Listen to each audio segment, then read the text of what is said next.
कि भाई अभी कार्रवाई चल रही है, महीना लगेगा, 2 महीने लगेगा, तब तक पूरी अर्थव्यवस्था खत्म हो जाएगी, तब तक the world would have moved on, and that is exactly what he wants. Netanyahu अब भी कहता है जी हिजबुल्लाह के पास 1.5 लाख रॉकेट अब भी बची है, मतलब 1.5 लाख रॉकेट हमने डिस्ट्रॉय कर दिए, पर रॉकेट अब भी बची, अभी उनका काम हमने करना बाकी है, जब तक वो रॉकेट डिस्ट्रॉय नहीं होगी हमारा काम काम नहीं होगा। अमेरिका कह रहे मेरे अभी अंडर वाटर ड्रोन्स आने बाकी है, अंडर वाटर ड्रोन्स मुझे चाहिए, वो आएंगे, मैं कहीं ना कहीं इनको डिप्लॉय करूंगा और तब मेरी कहानी होगी। और इसराइल ने आज एक नया बम फोड़ दिया। इसराइल का, मैं आपको कह रहा था, बम नहीं, it's a realistic situation, I support Israel on that. उन्होंने कहा, मैं आपको हमेशा कहता था इसराइल का एक ग्राउंड इन्वेजन होने का पूरा पूरा चांस है। आज नेतन्याहू कहते हैं कि गैलीली नाम का एक शहर है आपके नॉर्दर्न इसराइल में, कह रहे भाई ये जो हिजबुल्लाह वाले थे, इनका जो रदवान फोर्स है, जो हिजबुल्लाह का स्पेशल फोर्स है, उसको इन्होंने तैयार किया था। Their idea was to come and invade Galilee. उनका आइडिया था गैलीली को इन्वेड करना और उस पर कब्जा करना। मतलब जो 7 अक्टूबर 2023 वाली बात थी, वही रदवान फोर्स के जो पीछे कमांडर मारे गए ना, सारे रदवान फोर्स वाले थे। तो मैं भी सोच रहा था ये जो ये 30-30, 40-40, 100-100 मार रहे, क्यों मार रहे? क्योंकि ये जो जिहादी रदवान फोर्स के स्पेशल फोर्सेस मतलब यूनिट, मान लीजिए 200-400-500 लोग जितने भी थे इकट्ठे हो गए थे, इनके पीछे हिजबुल्लाह का बाकी कमांडर आते हो और गैलीली नाम के शहर को कब्जा करना था, वहां की पूरी पॉपुलेशन को बंदी बनाना था। और अब बेंजामिन नेतन्याहू ने कहा हमें ये प्लान पता था और हमें इस प्लान को एग्जीक्यूट करने के लिए मेन वॉर से छुट्टी चाहिए थी। मेन वॉर से छुट्टी पाकिस्तान ने लड़ा दी, क्योंकि जनरल जमीर ने कहा था एक ही लड़ाई है, वो है कहाँ की, वो है यहाँ की। गैलीली पे कब्जा करना था, रदवान फोर्स तैयार था, हिजबुल्लाह तैयार था, ईरान का सट्टा लग रहा था। और अब याद कीजिए, जो मैंने आपको शुरू में बोला, एक नेतन्याहू का फोन जाता है, हर ईरान की जो पाकिस्तान में डील होनी थी वो स्कटल हो जाती, because Galilee was on the target.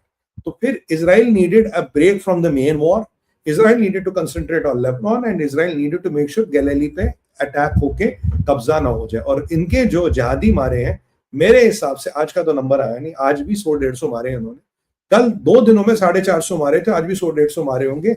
और अगर इजराइल ये कहता हमने मारे, तो आप मान के चलिए इससे बहुत ज्यादा इसराइलियों ने मारे हैं, क्योंकि वो जो स्पेशल फोर्सेस का जो यूनिट इकट्ठा हो रहा था, उसको खत्म करने का ही काम था ये। उसके लिए मेन लड़ाई से हमें ब्रेक चाहिए थी, we went and we did it, और काम खत्म हो गया। और ये सारा करवाया पाकिस्तान।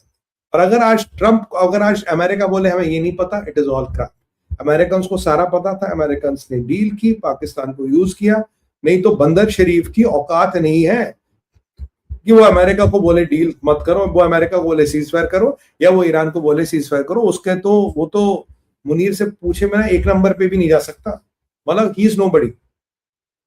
गैलीली वाला मसला क्लियर हो गया आपको, इसीलिए लेबनान पे बहुत जबरदस्त आघात हो रहा है। आप मुझे बताइए, जो 7 अक्टूबर 2023 को हुआ, उसके बाद क्या इसराइल वो सब होने दे सकता? नहीं होने दे सकता। तो ये विंडो चाहिए था, they did what they were supposed to do. बाकी जो हमने देखा कि भाई देखिए, हिजबुल्लाह के पास अटैक्स बहुत, एसेट्स बहुत है, हिजबुल्लाह के पास लोग बहुत हैं। मैं आपको हमेशा से कहता रहा हूँ, Hezbollah is a formidable force when it comes to ground invasion. Ground invasion के संदर्भ में हिजबुल्लाह एक फॉर्मिडेबल फोर्स है, और उस फोर्स को आपको कहीं ना कहीं बर्बाद करना था। नेतन्याहू कह रहे भाई मैंने, भाई रॉकेट तो 1.5 लाख उड़ाए, अभी इनके पास है। और आज अर्दोगन, जब ये सारी कहानी हो गई, अर्दोगन की वाट लग गई। अर्दोगन कहता है जी लेबनान में तो जेनोसाइड हो रहा है, मुसलमानों पे अत्याचार हो रहा है लेबनान, ये इजराइल कर रहा है। तो फिर इजराइल कट्स ने उसको धमकी दे दी।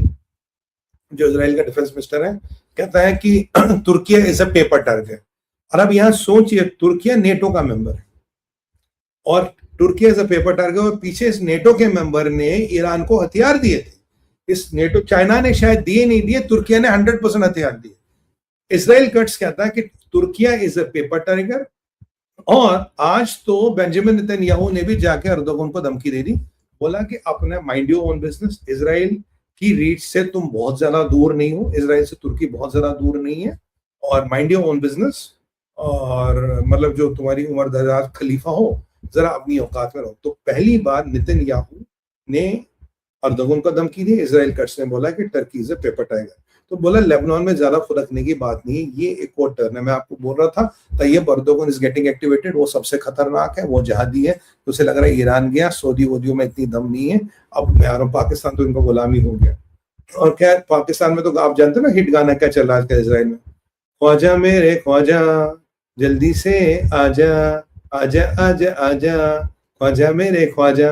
अब देखो ख्वाजा का नंबर कब लगता है वो तो खैर अलग बात है। ये अर्दोगन वाला एक इंपॉर्टेंट मसला था जो मैंने आपको समझाना था। This is what it is happening. और ये कहीं ना कहीं आपको बताता है कि अंडर करंट्स बहुत है। मैक्रोन को मिर्चें लग रही थी साहब लेबनान को लेके, यूके को मिर्चें लग रही लेबनान को लेके, दुनिया भर के लोगों को मिर्चें लग रही है।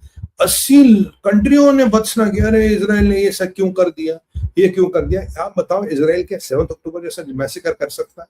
इसराइल की स्ट्रेटजी क्लियर है। They don't wait for the enemy to attack, before it can attack they go and destroy the enemy. और यही इनका एक सर्वाइवल का मूल कारण रहा है। That is the only reason why it is surviving. और आप देखिए आज अमेरिका के मीडिया की ये जो फेक न्यूज वाले हैं, हमारे यहाँ भी काफी है, इनकी आज वो ट्रम्प कह रहा था इनकी क्रेडिबिलिटी रेटिंग 13% आ गई है। अगर यहाँ भी क्रेडिबिलिटी रेटिंग निकाली जाए तो काफी लोग इसके आसपास ही घूमेंगे। बट ठीक है, but that is a different issue. और ये कहानियां क्यों करते हैं आपको पता ही है, कहानियां क्यों करते हैं। इतना मैं आपको बताऊं कि आज सीरिया में हिजबुल्लाह पे क्रैकडाउन हुआ, पहली बार सीरिया में हिजबुल्लाह पे क्रैकडाउन हुआ। जुलानी हिजबुल्लाह पे क्रैकडाउन कह रहा भाई ऐसी बात नहीं चलेगी, और क्योंकि आपने बहुत ऐसी जैसी करा दी हमारी। अब बोलो जुलानी क्यों ऐसा कर रहा है? जुलानी देख रहा है लेबनान का क्या हो रहा है। जुलानी को पता लेबनान बन गया कब्रिस्तान। जुलानी को पता बेरूत तक इवैक्यूएशन नोटिस आ गए। जुलानी कह रहा है कल को हमें ठोक दिया, अमेरिका कुछ बोलेगा नहीं, सऊदियों की हिम्मत है नहीं बोलने की, तो हमें अपना कब्रिस्तानी हो तो ये हिजबुल्लाह वालों को उठाना शुरू कर। अगर लेबनान वालों को 5-5 लाख डॉलर नहीं मिल रहे थे पॉलिटिशियंस को, तो हिजबुल्लाह इतना एक्टिवेट नहीं होता। बट लेबनान के पॉलिटिशियनों को पैसा मिल रहा था, इसीलिए वहां हिजबुल्लाह एक्टिवेट था। अब इनकी वाट लग गई, अब कह रहे हाय अल्लाह ये क्या हो गया। अब देखिए साहब, ये मिडिल ईस्ट है ना, यहाँ चीजें कभी कभी भी नहीं रुकती, और अभी भी हकीकत है। हैविंग सेड एवरीथिंग, अब भी ईरान के पास 1000-1500 मिसाइलें अभी पड़ी हैं जो थ्रेट है, जिनको अभी भी न्यूट्रलाइज करना बाकी है। मिलियन नहीं पड़ी, 1000-1500 मिसाइलें इनके पास अभी भी पड़ी है, जिसको कहीं ना कहीं न्यूट्रलाइज करना जरूरी है, और कहीं ना कहीं उनको लेके आपको उनकी कोई ना कोई व्यवस्था करनी पड़ेगी। सो ऐसा नहीं है कि ईरान अभी थ्रेट नहीं, ईरान अब भी थ्रेट है। हाँ, क्वांटम ऑफ थ्रेट है सब्सटेंशियली डिक्रीज।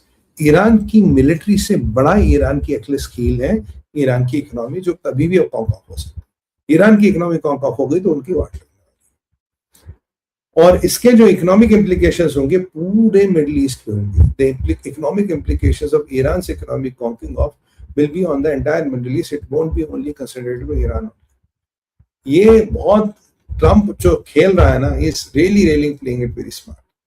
पूरी व्यवस्था उसने कर रखी है। और इसमें मैंने आपको बोला कि सऊदियों के रिलेशन यूएस से इतने अच्छे नहीं रहेंगे, कतर के इतने अच्छे नहीं रहेंगे। यूएई, बहरीन, कतर, यूएई के सबसे बेहतर ही रिलेशन होने वाले आने वाले टाइम में अमेरिका के साथ। आप देख लें, अभी तो खैर ट्रम्प कुछ नहीं बोलेगा, but due course of time they will have their relations in place. और क्यूबा को आज मैंने ट्रैक नहीं किया, क्योंकि क्यूबा में कुछ खास मेरे को सुनने में नहीं आया। पर आज मेरा फेवरेट पाकिस्तान ही था कि पाकिस्तान की ठुकाई कैसे हो रही, पाकिस्तान कैसे पिट रहा। यहाँ जितना मैं चीजों को देखता हूँ, जितना मैं चीजों को समझता हूँ, उतनी चीजें कॉम्प्लिकेट हो रही है। अब देखिए, ये मुल्ला मुनीर की क्या मजबूरी थी, जब आते हुए तो आपने Pakistani jets were escorting them to land. अबे तब तो जरूरत भी नहीं थी, जब जहां जाना था, जब डील फेल हो गई, तब Pakistani jets were not escorting them. किसी ने देखा क्या Pakistani jets were escorting them when they left? I don't think so. किसी ने देखा कि Pakistani jets were escorting them? तो सुनने में JF-17 भी उड़ा है। मैंने कहा चलो एक कबाड़ उड़ता भी है, interesting. I came to know JF-17 उड़ता भी है। जब आते हुए जरूरत नहीं थी तब तो अपने जेट्स एस्कॉर्ट करा लिए, जाते हुए जरूरत थी तब पाकिस्तानी जेट्स गायब हो गए।